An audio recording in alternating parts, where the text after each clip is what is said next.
તો નમસ્કાર ખેડૂત મિત્રો, સ્વાગત છે તમારું ફરી એક નવા વિડીયોમાં। તો કાલના વિડીયોમાં મેં જરાક કીધું હતું કે આવતીકાલે દવા છાંટવાની છે।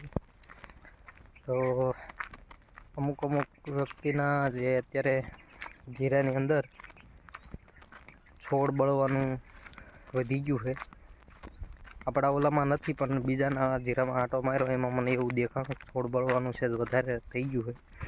તો જે લોકો પાણી પાતા હોય એ લોકો ખાસ ધ્યાન રાખે અને કેરા પાળી પૂરી થાય અહીંયા કેરો ફોડી નાખો।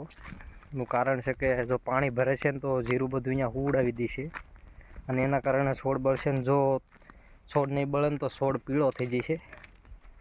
અને હું આજે દવા છાંટું હું સવારનો, એટલે વિડીયો બનાવ્યો નહોતો તો અત્યારે મેં કીધું થોડોક બનાવી નાખીએ। આપણા જીરાની અંદર એવું કાંઈ દેખાતું નથી હજી સુધી, પણ પાણી પાવાનું તો આપણે ચાલુ છે, પણ ખાતર નાખીને પાઈએ છીએ અને બે બાજુ આંટો મારી લીધો છે। લગભગ તો ક્યાંય છે નહીં એવું, પણ એક આંટો તો મરાઈ દઉં અને કઈ કઈ દવા છે આપણે આ વખતે એ પણ બતાવી દઉં તમને। ચાલો ફટાફટ તો વાત કરીએ આપણે કેરા ફોડવાની। તો જો આ આપણે કેરા ફોડી નાખ્યા છે, આ કેરામાં જતું રહે એટલે ભરાય નહીં। અને આપણું જીરું જોઈ લો તમે, ઘણા બધા લોકોને બળવાની બહુ શક્યતા ચાલુ થઈ ગઈ છે અને દવા છાંટે છે છતાંય બળે છે। એટલે કાળી જમીનવાળા ખાસ ધ્યાન રાખે, ખાસ કારણ કે સવારમાં ફોગ હોય, ફોગના કારણે સવારમાં ઝાકળ ઘણો બધો ભરાયેલી છે જીરાની અંદર, એના કારણે વધુ પ્રમાણમાં પાંદડા બળે અને છોડ પણ બળી શકે છે। એટલે ખાસ ધ્યાન રાખવું। M45 વધારે પ્રમાણમાં યુઝ કરજો, એના કારણે પાંદ ઉપર જરા પણ પાણી નહીં રહે। બીજી વાત કહી દઉં કે આપણું જીરું જે હાવ નાનામાં નાનું હોય એની અંદર પણ આજ પહેલો છંટકાવ ચાલુ કરવાનો છે, એના કારણે હું એ બાજુ પણ આવ્યો છું। જો જીરામાં એક નજર કરી લો અને પછી આપણે આગળ વધીએ, દવા વિશે માહિતી દઈ દઉં તમને। તો આ છે આપણું હાવ પાહું જીરું, સૌથી નાનામાં નાનું। તમે જોઈ શકો છો આમાં પાંદડા જો કુકડ વળવાનું ચાલુ થઈ છે, કારણ કે આમાં એકવાર આપણે છાંટી નથી, બાકી ઉગી ગયું છે બધે રેડી કમ્પ્લેટ। આવડું આપણા કેમેરાની નજરમાં હાવ ઓછું આવશે, બાકી છોડ તો ઘણા બધા મોટા થઈ ગયા છે અને દેખાય છે પણ એકદમ સારું ઉગવામાં। જોઈ શકો અત્યારે તો ફૂલ સિઝન છે એટલે જે પાછળથી વાવ્યા છે એ કમ્પ્લેટ ઉગી ગયા છે, પણ આમાં પણ આપણે દવા છાંટવાની છે। તો હવે થોડી કમથી માહિતી આપી દો, બહુ વધારે પડતી તો નહીં આપું પણ થોડી કમથી। આપણી પાસે અત્યારે દવા છે મોનોકોટો, જીવરસ, સ્પ્રાઇડ અને સલ્ફર 80%, જે WDG આવે એ। કારણ કે સલ્ફર 2-3 ટાઈપના આવે છે, એમાંથી મેં 2 ટાઈપના જોયા છે અને 2 ટાઈપની મને ખબર છે। એક 90% આવે છે, એક 80% આવે। જે WDG આવે એ 80% આવે છે અને એ પાવડર ફોર્મમાં આવે છે, અને પેલું જે 90% આવે એ આપણે દાળના દાણા જેવું હોય છે। એટલે જે દાળના દાણા જેવું છે એ ખાતરમાં મિક્સ કરીને આપી શકો છો, અને જે આ પાવડર ફોર્મમાં છે એને સ્પ્રે કરી શકો છો। એટલે આપણે અત્યારે WDGની જરૂર પડે, જે લોકોને દાણા છડવાને ચાલુ થઈ ગયું છે એ લોકો સલ્ફર 80% WDGનો યુઝ ચાલુ કરી દીજો। કારણ કે થોડી ગરમીની અત્યારે જરૂર પડે કે સલ્ફર કામ શું કરે, તો સલ્ફર એ જ કામ કરે જે શિયાળાના કારણે, ઠંડીના કારણે જે પણ પાકને આપણે જરૂર હોય ગરમીની, એ પાકને ગરમી પૂરી પાડે। એટલા માટે સલ્ફર હવે યુઝ કરવાનું ચાલુ કરી દેવાનું, કારણ કે ઘણા બધા લોકોને હવે છોડ બળવાનું ચાલુ થયું હોય, કાળી જમીનવાળાને મેન વાત કરો તો। એટલે ખાસ ધ્યાન રાખજો કાળી જમીનવાળા, બહુ પાણી પાવામાં ધ્યાન રાખજો। એટલે એ તો હું આગળ તમને થોડુંક કહી દીધું છે, તો છતાંય પણ અત્યારે કહું છું। અને આપણે અત્યારે ટાઈમ જાજો છે નહીં, એટલે હું દવા છાંટતા આ બધું થોડો વિડીયો બનાવું છું અને સલ્ફર વિશે માહિતી તમને મળી જાય છે જેવી તેવી, કારણ કે બહુ વધારે પડતું તો એમાં બીજું કાંઈ કામની છે નહીં।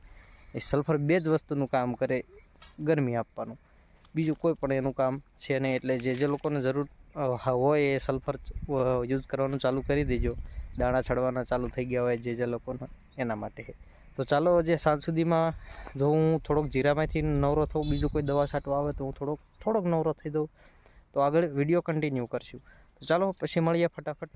તો વિડીયો કમ્પ્લીટ કરવા માટે મારે ફરી વખત હાજર થવું પડ્યું દવા છાંટતા. તો વાત કરીએ હવે જીવરસની. જીવરસ કેવી વસ્તુ હોય, એ શું કામ કરે પાકની અંદર, અને કયા પાકની અંદર એને યુઝ કરી શકો, એ માટે હવે એની એક માહિતી આપી દઉં જેટલી મને ખબર છે એટલી. એમાં તો ઘણી બધી વસ્તુ હશે અને જે લોકો યુઝ કરતા હશે એને ખબર છે. તો જીવરસ શું કામ કરે છે, તો જીવરસની વાત કરીએ તો કઈ રીતે નાખી બતાવી દઉં તમે કઈ રીતે એનો યુઝ કરી શકો, શેમાં યુઝ કરી શકો. તો બધા પણ પાકમાં ખાવા પીવાના શાકભાજીમાં કરી શકો છો. જે શાકભાજીમાં આવતા ગમે એ પાકમાં તમે યુઝ કરી શકો એમ. એનાથી શું થાય, મૂળનો વિકાસ થાય, યુરિયા ભેગું પણ આપી શકો છો અને સ્પ્રે પણ કરી શકો છો. તો માપની વાત કરીએ તો માપની તો લગભગ જે લોકો વાપરતા હશે એને ખબર જ હશે. 20 ml 25 ml થી 30 ml અલગ પાકમાં અલગ રીતે તમે યુઝ કરી શકો. તો અત્યારે આપણે જીરાની વાત કરીએ તો જીરામાં આપણે 20 ml નો યુઝ કરીએ છીએ. જે તમે લોકો જે પણ પ્રકારે એગ્રોવાળા કે એ રીતે તમે યુઝ કરી શકો છો. અત્યારે હું મારી રીતે યુઝ કરું છું કે મારે બહુ વધારે પડતી જરૂર નથી, એટલે હું 20 ml નો યુઝ કરું છું. તો જીવરસનું કામ એવું છે, યુરિયા ટાઈપનું જ કામ કરે છે, બીજું કાંઈ નથી. મૂળનો વિકાસ ને એવું બધું કરીએ અને પાંદડામાંથી શાઇનિંગ આવે. ઘણી બધી દવામાં બહુ ખેડૂત મિત્રો બહુ મોટી ભૂલ કરે છે કે તમે પરચી વાંચતા નહીં. પરચી વાંચવી જરૂરી છે. પરચી વાંચ્યા વિના કોઈ પણ દવાનો છંટકાવ ના કરતા. અમુક શું કરે, તડકો હોય અને તડકાથી એનું બેડ રિઝલ્ટ જોવા મળે છે. એટલા માટે આવી વસ્તુ મારે ક્યારેક કહેવી પડે છે કે તમે પરચી વાંચી લો, થોડીક વાંચો એટલે એમાં તમને ખબર પડશે કે કેટલા ટાઈમમાં એનો છંટકાવ કરવો, કેટલા ટાઈમમાં ના છંટકાવ કરવો. એટલે તડકાના મહેરબાની કરીને ગરમીનું પ્રમાણ વધારે હોય ત્યારે આવી વસ્તુ કે જે અમુક દવાઈઓ છે એનો છંટકાવ ના કરો. તો વિડીયો ગમે તો લાઇક શેર અને સબસ્ક્રાઈબ કરજો. અને આજના માટે તો બહુ લાંબો વિડીયો ન થઈ જાય એટલા માટે મારે ઘણું બધું આમાં કટિંગ કામ કરીને વિડીયો ચડાવવો જોઈશે. જેટલી માહિતી મારી પાસે છે એટલી માહિતી હું તમને આપું છું. એથી વધારે મારી પાસે માહિતી હશે તો હું આગળના વિડીયોમાં શેર કરીશ.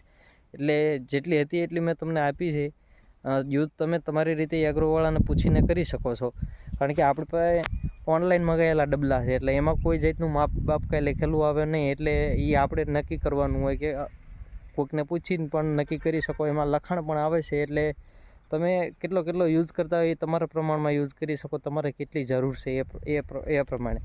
તો આજ માટે આટલું જ છે. વિડીયો ગમે તો લાઇક શેર અને સબસ્ક્રાઈબ કરવાનું ના ભૂલતા. જરૂરથી સબસ્ક્રાઈબ કરી દેજો, એટલે મારા નવા વિડીયો આવશે એટલે તમને નોટિફિકેશન મળી જશે. તો આજના માટે આટલું જ છે. મળીએ એક નવા વિડીયોમાં. ત્યાં સુધી મારા તરફથી જય માતાજી.